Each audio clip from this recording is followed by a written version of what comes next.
நீங்கள் திரு எஸ்பி வேலுமணி அவர்கள் கை தூக்குறீங்க, பேசணுமா? பேசுங்க. மாண்புமிகு பேரவைத் தலைவர் அவர்களே, மாண்புமிகு புரட்சித் தலைவர் எம்ஜிஆர், மாண்புமிகு புரட்சித் தலைவர் அம்மா ஆகிய இருபெரும் தெய்வங்களை வணங்கி 17வது சட்டமன்ற பேரவைக்கு புதிதாக பொறுப்பேற்று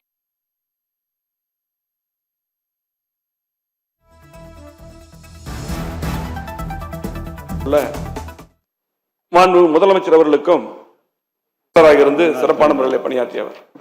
மாண்புமிகு புரட்சித் தலைவர், மாண்புமிகு புரட்சித் தலைவி ஆகியோர் அளப்பரிய அன்பை பெற்றவர். மாண்புமிகு புரட்சித் தலைவர் காலத்திலே, மாண்புமிகு புரட்சித் தலைவர் அம்மாவுடைய காலத்திலும் வில்லிவாக்கம் தொகுதியிலிருந்து சட்டமன்ற உறுப்பினராக தேர்ந்தெடுக்கப்பட்டு இந்த அவையில் சிறப்பான முறையிலே பணியாற்றியவர்.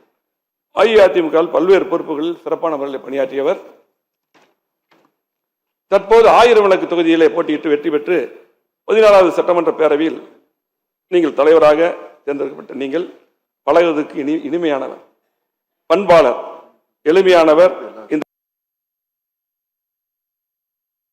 பேரவையில் பேரவைத் தலைவராக நடுநிலையோடு பணியாற்றி அண்ணன் டாக்டர்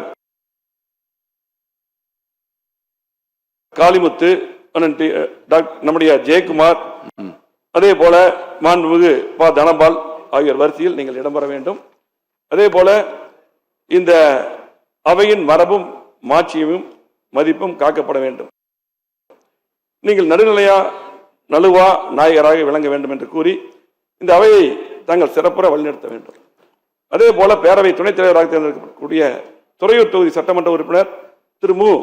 ரவிசங்கர் அவர்களுக்கு எனக்கு மனமார்ந்த வாழ்த்துக்களை தெரிவித்துக் கொள்கிறேன். அதே போல தற்காலிக சபாநாயகராக பொறுப்பேற்று சிறப்பான முறையில் பணியாற்றிய கருப்பியா அவர்களுக்கும் வாழ்த்துக்களை தெரிவித்துக் கொண்டு இன்றைக்கு ஒரு சிறப்பான உத்தரவை போட்ட மாண்பு முதலமைச்சர் அவர்கள் வழிபாட்டு தலங்கள் மற்றும் பொதுமக்கள் கூடுகின்ற இடங்களில் மதுக்கடை இருக்கக்கூடாது என்ற அற்புதமான அறிவிப்பை வெளியிட்டுள்ளார்கள். அவர்களுக்கும் எனது மனமார்ந்த வாழ்த்துக்களையும் நன்றியும் கூறி விடைபெறுகிறேன். நன்றி, வணக்கம்.